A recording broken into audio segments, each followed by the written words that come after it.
Sapagkat ito po ang tinatawag na lagaring hapon na alyansa. Pag sinabing lagaring hapon, double blade. Lalagariin nila dito sa Kongreso para may benepisyo sila, pero magpupustura ang ibang segment at component nila na makabayan daw sila. Okay. So titirahin nila ang section of the government. But look, ano po ang common sa kanilang alliance na ito, ma'am? Hindi nila tinitira direkta si Pangulong Bongbong Marcos Jr. Selected ang atake nila. Ang pinupuruhan nila si Sara Duterte. Eric, yung mga may 1 billion a negosyo day. na mga karning baboy, Panis. na bulok ang Na bulok kanilang na. mga paninda sa mga merkado at iba pang mga negosyo, pagdating sa ekonomiya ay tila bumabagsak. Hindi tila, talagang babagsak And talaga. looking at dahil sa people na kalagayan natutulog nito. sa plaza, sa labas ng mga simbahan, Miss Ina, dahil may open spaces, hindi po yan tama dahil tayo po ay may pamahalaan.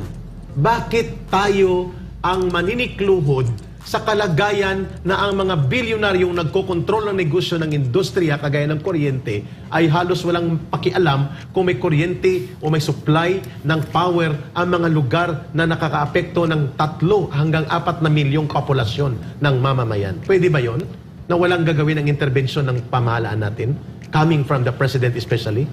Miss Ina, dahil dyan ay pupuntahan natin ang pangalawang topic natin, Brother Franco. We hope na si Secretary Popo Letelier at pati si Yusek Wempi 2020 Bilya, ma'am, no? Yes. Magagaling naman ang mga ito. Magagaling yun. But of course, iba, sabi ni Ma'am Lorraine, agree kami ni Miss Ina at Brother Franco, kung ang Pangulo ng Bansa ang naglalahad ng kapangyarihan para gumalaw ang mga insensitive and seemingly ay nag-aalangan na mga actors in the industry of power para lutasin ang krisis ng kuryente at supply ng kuryente sa isla ng Panay at paligid ng Western Visayas. Yan. At dako naman tayo sa isa pang tatalakayin natin ka, Eric, na ito importante rin.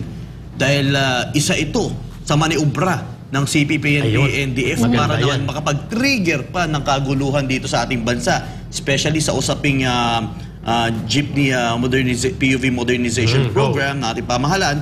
Dito ka, Eric, pinasinungalingan ng Land Transportation Franchising Regulatory Board ang naging pahayag ng Ibon Foundation patungkol sa pangambang umano'y aabot daw Ng 50 pesos. sa 50 pesos. Ang pamasahe. Ang pamasahe. Grabe naman na. Ka, Eric, maaari nyo bang ipakilala muna? Patanong lang muna, Eric. Yes, ma'am. Ma'am, go ahead, ma'am. So, ang Ibon kasi, no, Ibon Foundation, nagkwento siya ng ganyang kasinungalingan. Fake news Fake tungkol news sa talaga. jeepney modernization. So, fake yon kasinungalingan ng Ibon Foundation. Pwede mo bang ikwento sa amin?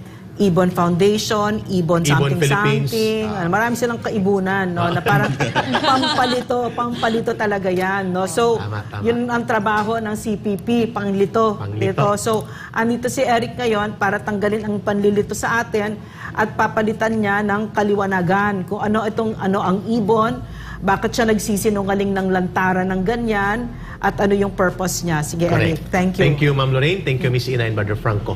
Mga kababayan ng Ibon Foundation at Ibon Philippines po ay binuo ng Communist Party of the Philippines nung panahon po ni Pangulong Ferdinand Marcos Sr. Ito po ay binuo in the early 80s.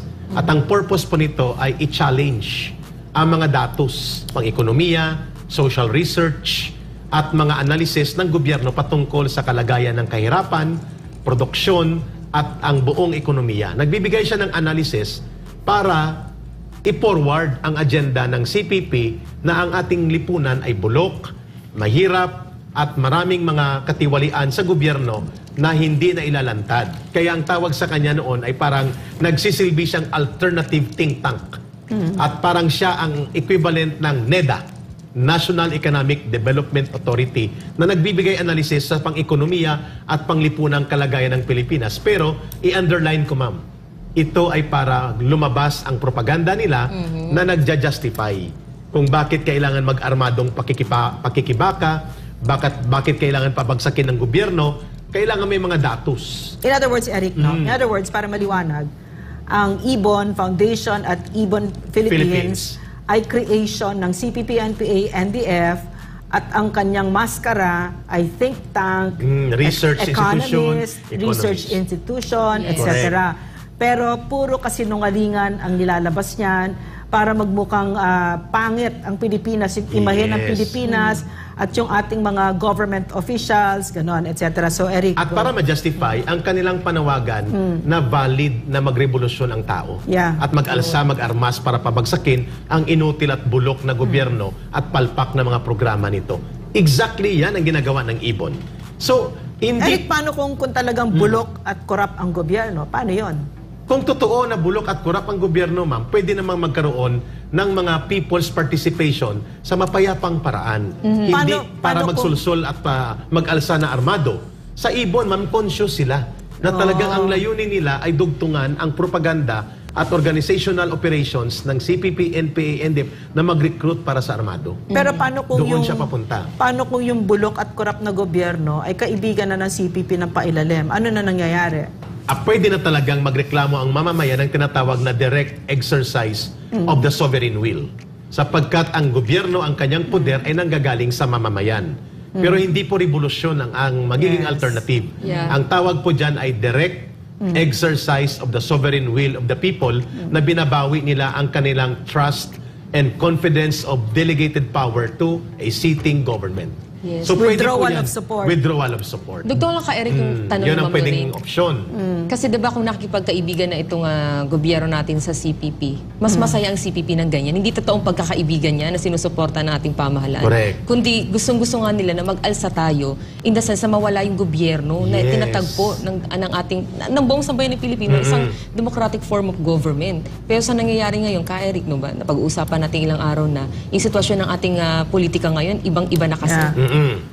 At ang tawag Pwede dyan, Ma'am bang Lorraine. padagdag ng Oh, tanong? Ma'am, go ahead, ikaw mo naman. Yung tanong ko lang, Eric, no? So, Para masagot. ang CPP kasi ngayon, kaibigan na ni Speaker at ng House. Established na yan. Wini-weaponize ang Congress ni Yeah. Speaker at ginagamit niyang attack dog sila Franz Castro, Arlene Brosas, Raul Manuel at ng buong CPP, NPA, NDF, di ba? So, habang ginagawa niya yon, Eric, ito naman yung Ibon, nagsisinungaling tungkol sa gobyerno. So, pwede mo bang ikwento yung ganyang doble karang kalokohan ng mga Yun. teroristang ito? Good point, Ma'am Lorraine, na tinanong mo yan, Miss Ina, Brother Franco.